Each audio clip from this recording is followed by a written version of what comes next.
ಒಂದು ತೊಂದರೆ ಸಿಕ್ಕೈತೆ ಅಂತ ಹೇಳ್ಬಿಡು. ಇವತ್ತು ರೇಸ್ ಬಿಟ್ಟು ಇರೋದು ಹೇಳ್ತಾನೆ ಇಟ್ಟು ನೀನು ನನ್ನ ಗಾಡಿ ಮೇಲೆ ಡೌಂಟ್ ಬಿಡಾಕತಿ ಅಂದ್ರೆ ಅದಕ್ಕೆ ಕೇಳಾಗ್ತಾನ. ಮತ್ತೆ ನಾ ಎಂದೂ ಕೇಳು ಮಗನೂ ಅಲ್ಲ. ನಿಮ್ಮ ಗಾಡಿ ಹೋದ್ರು ನಾನು ನೋಡಿಲಿ ಚೆಕ್ ಮಾಡಿರಪ್ಪ ಆಡಿರಪ್ಪ ಮಣ್ಣಿ ಇದ್ರೊಳಗೆ 2 ಕಡೆ ಜಗ್ಗಿ ಇರ್ಬೋದಾರ ಅದ್ರ ಜಗ್ಗಿ ಹೋದ್ರು ನಾನು ರೇಟ್ ಹೆಚ್ಚಿಗೆ ಕೇಳತ್ತಂದ್ರ ರಗಡ್ ಮಂದಿ ಏನ ಹಂಗಿಲ್ಲ ಮನುಷ್ಯ ಅಂತ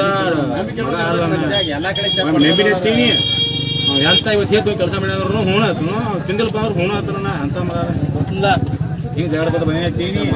ಎಂದೋ ಜ್ಞಾನ ಹಾಕಿದ್ದು ಕಣ ಇದೆ ಎಂದೋ ಜ್ಞಾನ ಹಾಕಿದ್ದು ಕಣ ಹೇಳ್ಬೇಕಂದ್ರೆ ಇದನ್ನ ಎಲ್ಲಾ ಸಂಸ್ಕೃತಿ ಜಗಳ ಆದ್ರೂ ಗೌಟ್ ನಾನು ಬಂದ್ ಬಡದ ಈ ಕಡೆ ತೂ ಕಡ್ದ ಬಿಡ್ತೀವಿ ಅಂದ್ರೆ ಈ ಕಡೆ ಮುದ್ದೆ ಬಾಳ ದಾಟ್ಲಿ ಈ ಕಡೆ ಬಗೆಯವ್ರ ದಾಟ್ಲಿ ಈ ಕಡೆ ಕಡ್ದ ಬಿಡ್ತೀವಿ ಅಂದ್ರೆ ಕೈ ಮುಗಿ ಅವನು ನಾನು ತಿಳ್ಕೊತಾನೆ ಬ್ಯಾಡ. ಯಾಕಂದ್ರೆ ಇಲ್ಲಿಗೆ ಅಂತ ಆಕೈತೆ ಎದ್ರ ಸಂಬಂಧ ಇದೆ ರೇಸ್ ಸಂಬಂಧ ವರ್ಷಾತ ಅದನ್ನ ನೆನಪಿಟ್ಕೊಂಡು ಅದನ್ನ ಹೇಳ್ತಾನೆ ಮೂಗ್ ದನಗಳು ಬಡೋದು ಹೊಡಿಯೋದು ನೋಡಿ ಅದ್ರೊಳಗೆ ಈ ರೇಚ್